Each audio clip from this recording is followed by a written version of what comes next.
Welcome back to the Woman Waging Peace series with the Nuclear Age Peace Foundation. Today we're speaking to Alice Slater, a lifelong peace activist who I've had the privilege to know for so many years now. It's so wonderful. Thank you. Thanks for being here today.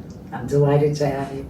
So let's just jump right in. What drew you to nuclear disarmament? I became an activist. This is before nuclear disarmament, when I was a housewife in Massapequa with my two babies. In 1968, I was 30 years old.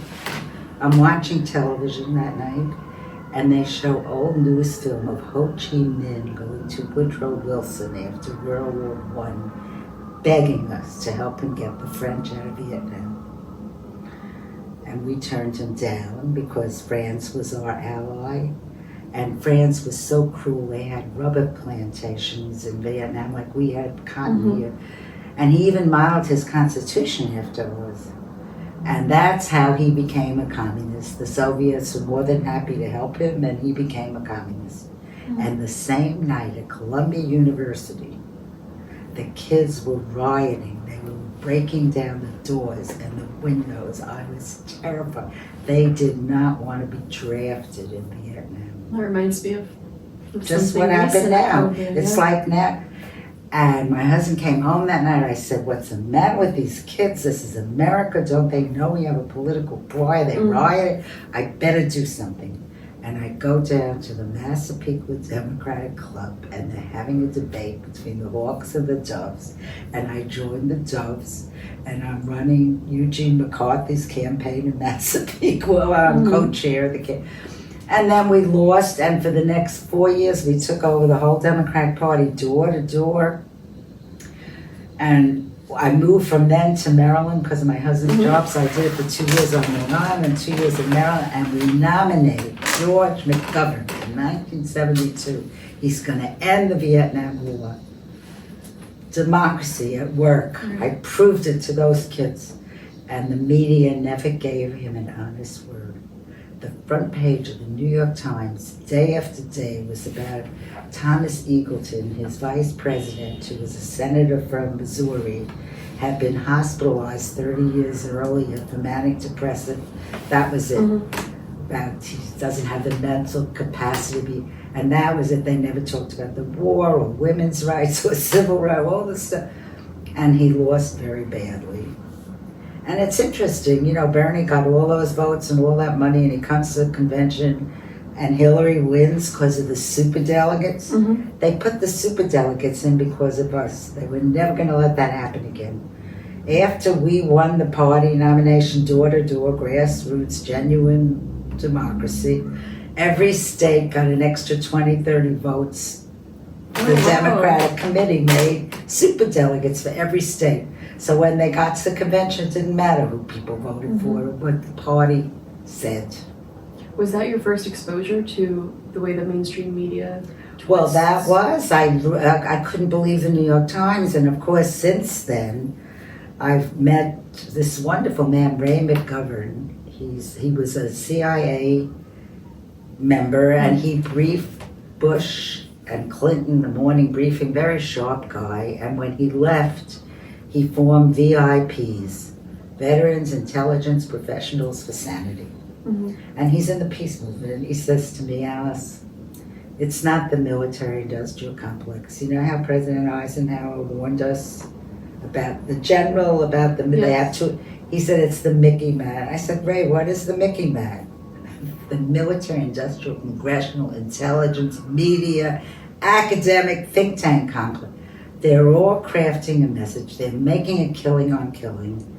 And we do not know what's really going on. We're getting the corporate corrupt message to keep the wars going. That's how Americans are being educated. So anyway, this is a long story how I get into nuclear.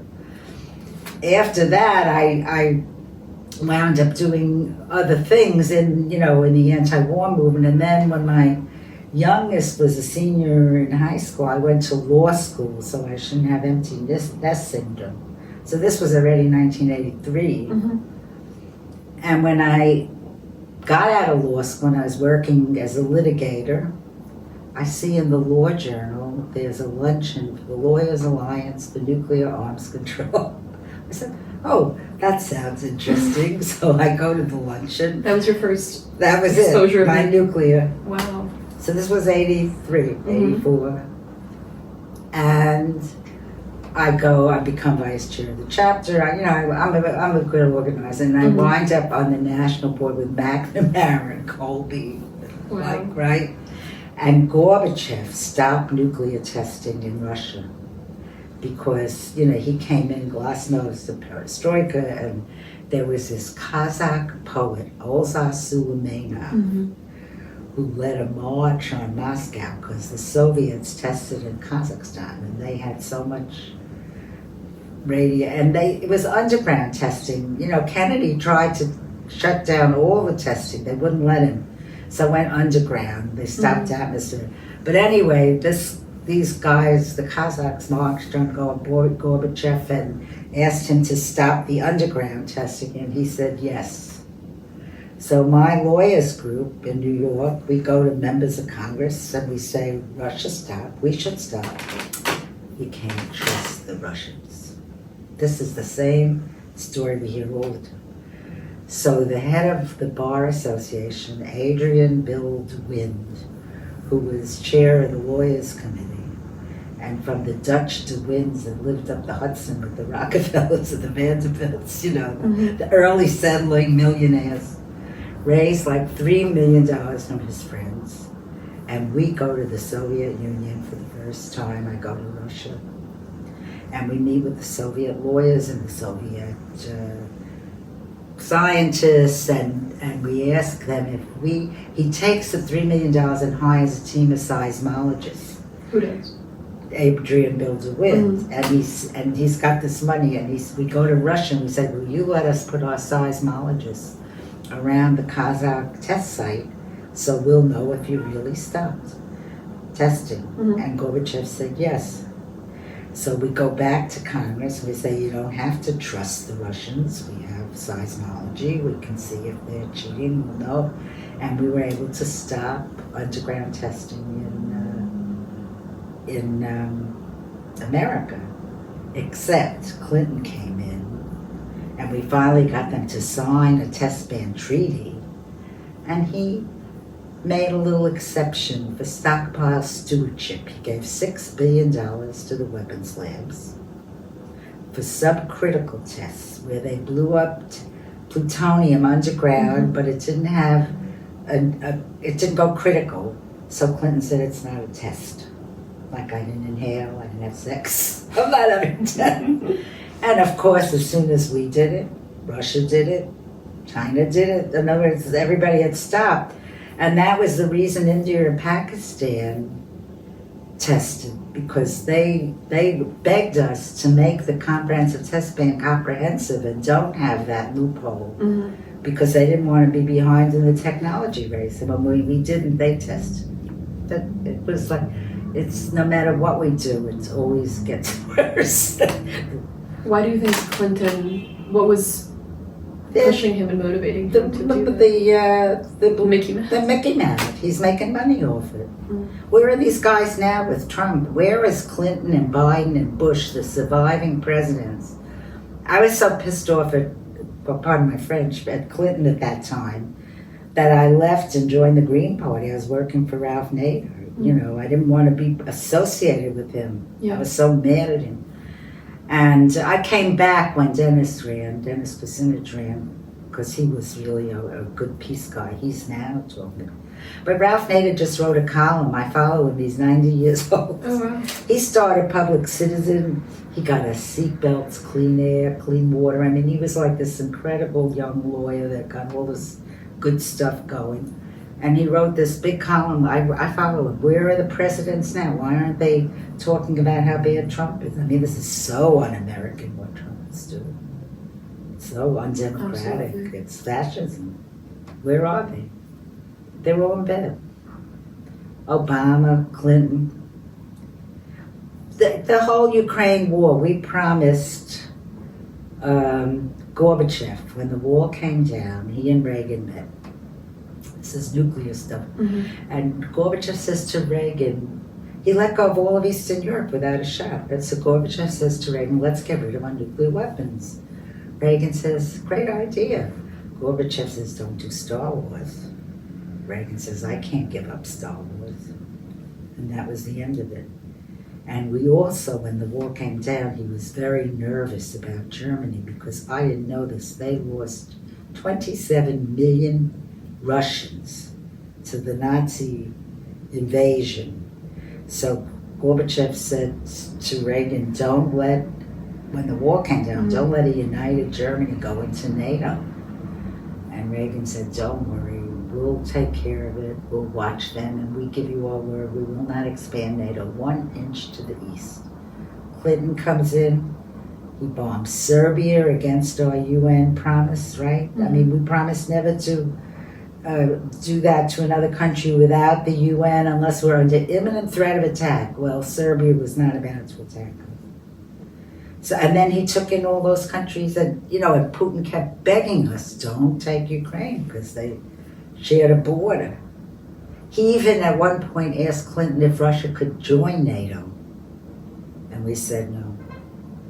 So this Ukraine war, there's like a lot of baloney how they talk about that. It's not legit. And we'll continue with the ways that the cycles of wars have seemed to be repeated. And although it seems crazy what we are doing right now, it's April 4th that we're speaking, 2026, and it feels really un-American and undemocratic what we're doing in Iran, but it sounds like there's a lot of precedent for what we've done. Right, but we didn't realize the precedent because people were blinded. The media didn't tell the truth. For some reason, I got into these inner circles and found out what was really going on. Yeah. I mean, people didn't know what was going on. Can you fill in the gaps? So now you've mentioned that you were working on these campaigns. You had originally wanted to be a teacher. What's the full timeline? Okay, so I was born in 1938 in the Bronx. Actually, I was born on Featherbed Lane, and I found out that was named, it was this little winding street in the Bronx near the Grand Common, all the big streets, and it was a little winding street, and I found out it was named Featherbed Lane because during the Revolutionary War, George Washington was escaping from the British and running north through the Bronx to Westchester, and they threw their feather beds in the lane to slow the British army down. This is what I'm learning in my old age. I mean, can you believe that? And then we moved to Parkchester, which was very unusual. It was in all the social studies books. You know Stuyvesant Town in Manhattan? No. The Red Project, over here. It was like the first red, but it was laid out with parks and playgrounds, and it was built by Metropolitan Life, and it was for lower middle class. That's where AOC lives now, in Parkchester. And we lived there, and that was in the times when my mother told me I had to be a teacher. I had to go to school and get married and have children, be a teacher. I'd be a teacher so you won't have to work, only if you have to work, because you're going to get married and be a housewife. And in my 6-year autograph book for my life's ambition, I wrote down housework. And then I started a blog, Global Housework. I'm going to tell the boys to put away their toys and clean up the mess.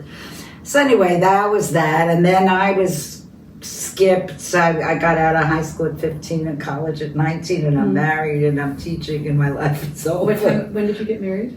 At 19. Oh, wow. And I met my husband when he was working as an usher at CBS. He was going to NYU and he was an usher. So Saturday night I'd come down and meet him at the Jackie Gleason show, this live show where he was an usher. And after the show, Jackie Gleason would take us all out to Toots Shor's. And that's the theater where Colbert is now. I mean, it's the same theater. Yeah. So it was very glamorous. And when he got out, he wound up, his first job at CBS, he kept the FCC log. He sat 8 hours a day and wrote down what time the commercial came on. But they kept good records. Reagan got report. And he wound up in the news department, and Fred Friendly was president of CBS News and was furious that they wouldn't let him carry the Vietnam hearings during the day. And he quit and he went to the Ford Foundation. He got money and he set up Corporation Public Broadcasting and PBS. And we moved to Maryland. My husband was general manager. This is like my television story. Yeah.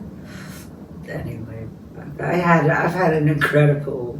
So then you were in Maryland and you were raising your kids. Yeah, and I was home. I was raising my kids, and then I taught for 3 years, and then I had my first child, and that was it. Mm-hmm. And then when I got during we went through the McGovern campaign, and then I came back to New York with the children. We all read Betty Friedan and The Feminine Mystique, and I left my husband in Washington. I come to Great Neck because it has good schools. Mm-hmm. I can't afford private schools in the city. And I called my friends on the McGovern campaign because that was the summer we nominated McGovern. I said, I'm back in New York. I'm getting divorced. I have to go to work, but give me a little job I can do for McGovern. Mm. Just want to see it through to November. Alice will pay you. So I worked with 2 professional fundraisers, one from the Anti-Defamation League, and they were volunteering, and one from Albert Einstein. And I was the clerk. I went into the office and sent out the invitations and made the phone calls and deposited the $1,000 checks, because Great Neck has Kings Point. It's like the Gold Coast. Mm-hmm. So we had 2 fundraising parties. One was at the home of Robert Benjamin, like $1,000 a person. And I walk in the house, and there's Monet and Renoir and Degas. I'm like, where am I? In somebody's house. Yeah. After that, the guy from ADL said, you're good at this house, they're looking for fundraising. Mm. But anyway, I didn't want to go back to teaching. So now I'm a fundraiser at ADL, and I'm doing these dinners at and this is an interesting story considering what's going on now. I mean, we loved Israel. My mother was Hadassah president. I mean, we had family that died in the Holocaust. My grandparents came from Hungary and Poland, but they had family that died, you know. So we just loved Israel. Israel could do no wrong. Israel was wonderful. So then I'm working for the Anti-Defamation League. You know, this is AIPAC. Yeah. But this is before we knew anything bad. And as part of our Jewish education, we get a 2-week trip of Israel hosted by ADL. And I'm about 8 of us. And we go over there and we have a meeting with Rabin, the prime minister, who was assassinated when he was negotiating the 2-state solution with Arafat by a right-wing Jew. And we meet different people, and this woman comes in. She's like a real battle axe. She's the member of the Israeli Knesset, the parliament, Shulamith Aloni, and she starts screaming at us. You American Jews, you're such hypocrites. Why do you support every stupid thing this government does? Don't you know we have a Peace Now party?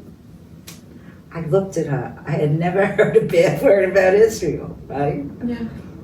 I was like in a state of shock. So then they show us Hebron, the West Bank, teeming with Arabs, Arab village. There's one apartment building. This is 1979, with Israeli soldiers and rifles. And a Jewish kid from Chicago wearing a yarmulke, you know, comes down to talk to us. I said to him, what are you doing here? I said, they just gave the Sinai back to Egypt. How are they going to make peace if you live here? We don't care. The Bible says Judea and Samaria belong to the Jewish people. And it's the right-wing evangelicals in America that support this, like this Huckabee now, that's the, right? Yeah. They support this insanity. Publicly as well. And it's like, there's no more 2-state solution. It's got to be 1 state. I know some people still think they can do 2. It's got to be like what South Africa did. They have to have truth and reconciliation and tell your sins and all your crimes and say you're sorry and make 1 state without apartheid, you know. But, I mean, there are already Israelis and Palestinians working on it. Yeah. To So it get doesn't that. get covered though. No, of course not. I mean, the Mickey Man, they cover. We're the only country that was arming them. We're the only country during this genocide in Gaza, and we're the only country that vetoed a ceasefire in the UN Security Council twice. I mean, America. Oh, I'm curious about this. So, you've worked with all of these very inspirational people that you've met kind of serendipitously throughout your life. Is there anybody who you would say was a real mentor to you? And it could be in disarmament, but it could be just in broader understanding of the That's world. a good question. I never thought about that. Because, I've taken wisdom from a lot of people, like Helen Caldicott. I was She's so amazing. impressed the first time I heard her speak, but we all became friends with them. I mean, Jeffrey was like so inspiring. One of my jobs after ADL, what was the next one? Oh, somebody, we were already putting together these from the Lawyers Alliance. I don't know how this happened, but somebody asked, I was working in litigation, and somebody asked me to help him start an economist group. Because we had meetings like Wednesday mornings before everybody went to work on nuclear issues, the physicians for social responsibility and the social workers, but there were no economists. So this guy, Bob Schwartz, asked me, and I left the law and I ran this nonprofit economists. Originally it was Economists Against the Arms Race, and I said I didn't like to be against. But he didn't want to lose the acronym for some reason, so it became Economists Allied for Arms Reduction. Now it's Economists of Peace and Security. They changed it finally. That's nice. Yeah. But anyway, I think Jeffrey was on my board, but I did a fundraiser at George Soros's house, and Jeffrey spoke because Soros wanted to hear from people advising Russia, I mean, he was a big deal. And I remember being with Jeffrey at Bob's house, the guy that asked me. There was a woman there, Inga Call. She was at the United Nations Development Program. And I had like 15 Nobel laureates on the board, including Galbraith and one of them was James Tobin. He was a Yale economist, and he had won the Nobel Peace Prize, and one of his suggestions was they called it the Tobin tax. He said every time you go into a store, you buy tissues, you buy toilet paper, you pay a sales tax, pay a tax on transactions, stocks. If you did that, we could end hunger in the world. So my friend Inga Call, she was like a mentor. She put together this 3-day conference at the UN. How would we make the Tobin tax work so that we could end hunger in the world? And she had accountants and economists and experts and she did a whole book about how it would work, how you'd actually set it up, and the UN would not allow her to put it in the bookstore. You're definitely a mentor to me.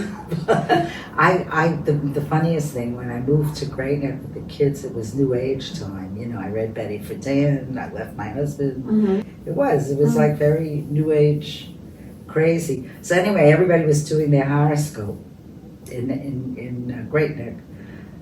All the time when I moved there, everybody was divorced. It was a good way to go with my 2 kids divorced. Everybody else was divorced. We were in an apartment.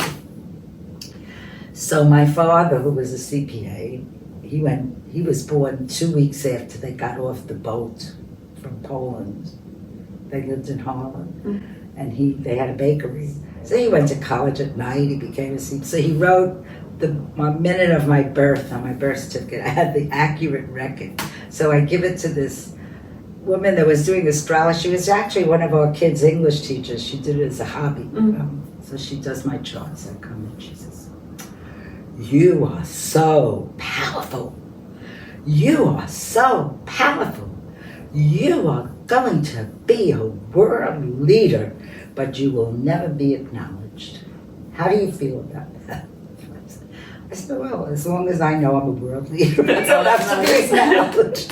It was so wild, but I've been in all these crazy places, I mean, I forgot, there was this UN ambassador from Canada for disarmament, Douglas Roach, when we were working, and he put together something called the Middle Powers Initiative, to have the middle powers like Canada and Ireland, and Australia, influence America for nuclear disarmament.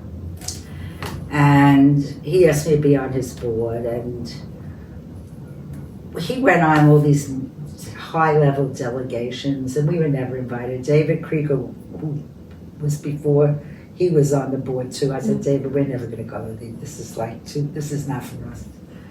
But when there were 1 million people on the street of New York protesting the Iraq war, Doug calls me and says, Alice, I want you to come up to Canada, and we meet with President Chrétien of Canada. Me, Doug, and the president. He says, tell him that Canada should stay out of Iraq. And I go up there, this tough-talking Jewish woman from the Bronx, stay out. He doesn't have weapons of mass destruction. We know, we have the inspector's report. Don't, Canada should not support my government. He listened to me. That was Canada. A world leader. Wow. That was never acknowledged. Yeah. As a matter of fact, I called Doug. He retired, and he's living out in Alberta somewhere. But after he retired from government, he was Catholic, so he was on the Vatican. He volunteered with the Vatican delegation, and he was tremendously influential with Pope Francis, who was helping us get the ban treaty. You know about that, right? I mean, we won the Nobel Peace Prize. This was like You're pretty talking good. about the treaty on the prohibition of nuclear Yeah, weapons. that said you can't use them, they're illegal, they're banned, you can't threaten to and it was like everything, So anyway, so Francis was helping, and Doug was key. So after, I was so mad at what's going on in Gaza, I couldn't believe it. I am so hurt as a Jewish person that we should be doing this. I mean, if you think about the biblical story, the biblical story that Abraham was the father of the Jews. He's married to Sarah. She's barren. She says, lay with my handmaiden Hagar so you can have a son. So Hagar gives birth to Ishmael. When Sarah is 90 years old, she gets pregnant. And she gives birth to Isaac. This is in the Bible. And she doesn't like how Ishmael plays with Isaac. And she says to Abraham, throw him out. And he throws him out of the house. That's the Arabs. We're brothers. We have the same father. I wanted to ask you, so we've already mentioned so many of the negative cycles that we've seen in what America does abroad and the lack of political change internally, but are there any significant positive changes that you've witnessed? In America? In America. Well, we saw the end of segregation. I mean, women got the vote. I mean, it was a very imperfect government. You needed property, you had to be a man, you could have slaves. So we got rid of all those things, but we never got rid of the Electoral College, so it's still not democracy. What about in disarmament or in peace?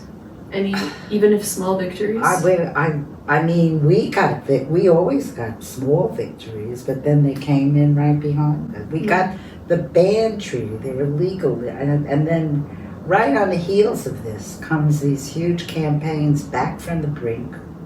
No first use. What's no first use? That you can do it second? Instead of ban the bomb and get rid of them, they're illegal now. They totally stepped on the message. This is interesting because some people, there's a lot of debate about whether it's worth pushing for complete abolition or whether it's more effective to push step by step. What is your... No, that's ridiculous. We've been doing step by step forever. There's this Escher drawing where they're walking up a staircase up and they never get up. They never get up. There's even to the top step. There's even a scholarly word I read about in an article. Antipreneurialism. Instead of entrepreneur, antipreneur. Which means for nuclear disarmament, you're always talking about steps and you're never talking about abolition. Every time we get a statement like they're illegal, you can't use them, you can't threaten. Up comes a new step. No first use. How do you respond to people who say that your calls for abolition are just irrational?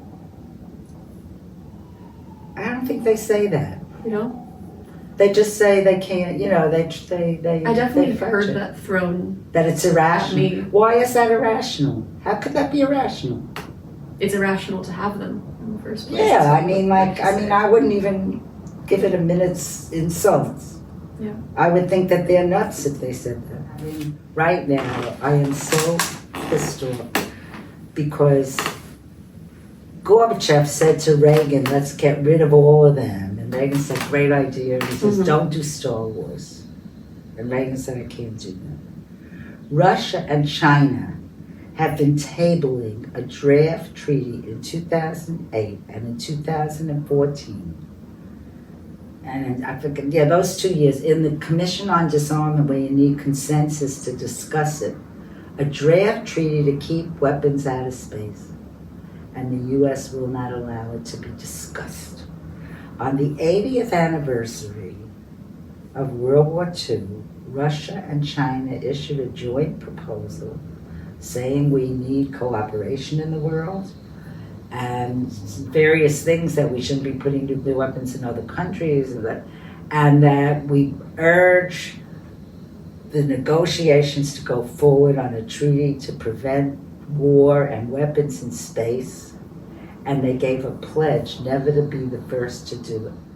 I said, no, why is nobody talking about it? Bill Hartung, you know him? No. He's terrific. From you, But he writes terrific articles about the military corruption, Lockheed Martin. So I called him. I said, why aren't you talking about this? He says, nobody believes that China and Russia will do that. I said, you don't have to believe it to say we'll negotiate. Talk about it. If they're full of crap, you'll find out and you can walk away from the talks. But don't blank it out as if it never happened. They've been saying it over and over again. I was terrified of communists growing up in the 50s. Are you kidding? At Queens College, I was talking to somebody in the cafeteria, and she says, here, you should read this. And she gives me a pamphlet that says, Communist Party America. My heart is pounding in terror. I put in my book bag. I go home on the bus. I go up to the 8th floor. I walk directly to the incinerator. Oh my gosh. Throw it down. I didn't even look at it. I was so afraid to hold it. I mean, we were so upset about the Rosenbergs who were executed, It was, anyway. I finally get to the Soviet Union, right, with that group for the test ban. Yeah. Every guy over 60 is walking around with his World War II medals. Every street corner has a monument to the dead. Leningrad cemetery has like 600,000 mass or 400,000 mass graves. And my guide says to me, why don't you Americans trust us? I said, why don't we trust you? What about Hungary? What about Czechoslovakia? He looks at me with tears in his eyes. He says, we had to protect our border from Germany. And I'm listening to the guy. That was their truth. They were never coming after us. Never. That was a lie.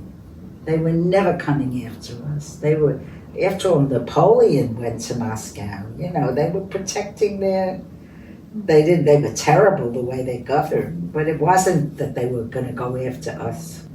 How did it feel when that gradual transition from over 70,000 warheads in the world to between 12 and 13,000? Well, I only knew it when we really got down. I mean, I didn't realize as it was happening. That. Yeah, no, I knew different times. To me, it was always we didn't get to zero. But that's a good argument that we were able to do that. So it's for me, that's probably the most inspirational that we did that historical point that I can draw on when I feel apathetic about what's going on. As if you can accomplish something. Yeah. No, and we got down to 13,000. 12,000 are in the U.S. and Russia. Mm-hmm. The other 7 countries, whatever, have 1,000 between them. Oh, and China, I love everything about China.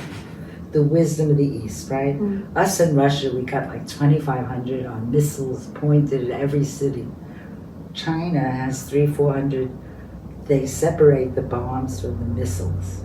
If China wants to use a nuclear weapon, they have to screw the bomb onto the missile. It can't go off by accident like we've had crazy stuff going on. Before this, we were speaking about these new waves of protests in the U.S. What do you think the younger activists today across social movements, whether it's climate or against our political system, what do you think they're missing?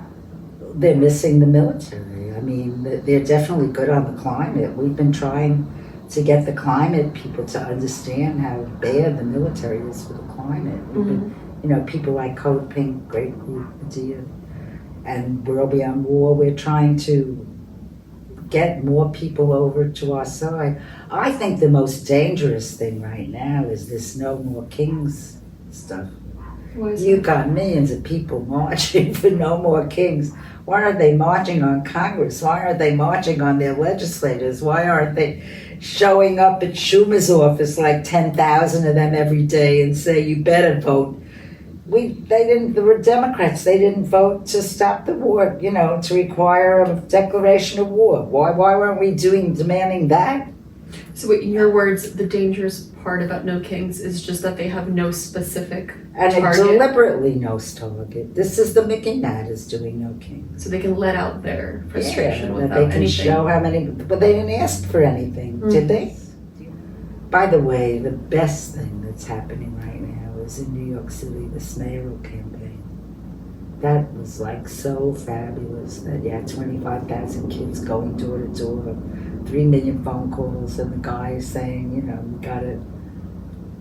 we have to, you know, have more equity in our distribution. I mean, I always say the American dream is anybody can be a millionaire. And I used to say after your first million, and people say, oh, a million is nothing. I said, okay, after your first 999 million, give it back. Who said we could have billionaires? I mean, that's like ridiculous that we have billionaires that can call the shots. Anything over 999 million, give back. Then we can build roads and schools and health care. We'd have enough for everybody. There's been such a broad mass distribution of wealth upward since, you know, FDR, the president, Franklin Delano Roosevelt, came in during the Depression. And at that time, the country could have gone communist. He saved democracy from communism by having Social Security, free college. You know, it was only for whites at the time. But, you know, we learned about that. We actually got rid of segregation. I know that a lot of what's going on recently could really easily bring on despair, and that's completely normal. But is there any ideas or truths or just even thought patterns that you go back to when progress feels very glacial or even negative? Right now for me, Mamdani, the mayor, that is, it's, first of all, it's New York, it's not Podunk. And it totally shifted the conversation, you know. I don't know how far he'll get, but he's getting along with Trump. Are you seeing this stuff? Yeah. I mean, it's crazy. Like, Trump doesn't want to fool around with that. At the very least, it makes you think that grassroots activism is... That's all there is. That's all there is. That was every great movement, the civil rights movement, you know, the women's movement. That was all grassroots. It doesn't come from the top down. Top. Yeah. Is there anything else that you feel like you haven't touched on? Gosh. A lot, I'm sure. I don't know. Let me think. Oh, I think right now what I'm really anxious to do is to reconstitute Russia and China in America opinion. They are the elders on the block. I just read a statistic that I never knew, that China lost 33 million to the Japanese onslaught. Russia, we knew, lost 27 million. I mean, they don't want war. They had it. You know, they're not like us. We never had anything. We had the World Trade Center. You know, that was the biggest attack on our properties. You know, we were like 1,000 people died or whatever. It wasn't. We didn't have millions going on for days and months and years. We've been very isolated in that way. And there's a lot of wisdom coming out of Russia and China, and people don't believe it. That's how do we move around the Mickey Mad?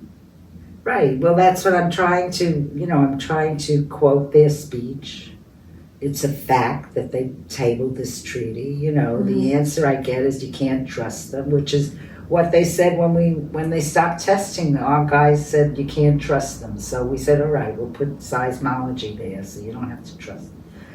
We can make a treaty where you verify and do things. You don't have to trust them, The other thing that Code Pink is an excellent group, the women's group, and they have a group. China is not our enemy. They're trying to make China more appealing to people. But there was an American documentary maker who made a 1-hour documentary on how China eliminated extreme poverty for 150 million people in 10 years. And it was supposed to air on PBS, and PBS would not allow it to air. I'm always so fascinated by how many details and names and dates you remember. This is always so impressive. I guess I'm supposed to do it so I can tell you this story. Maybe somebody will learn from it. I don't know.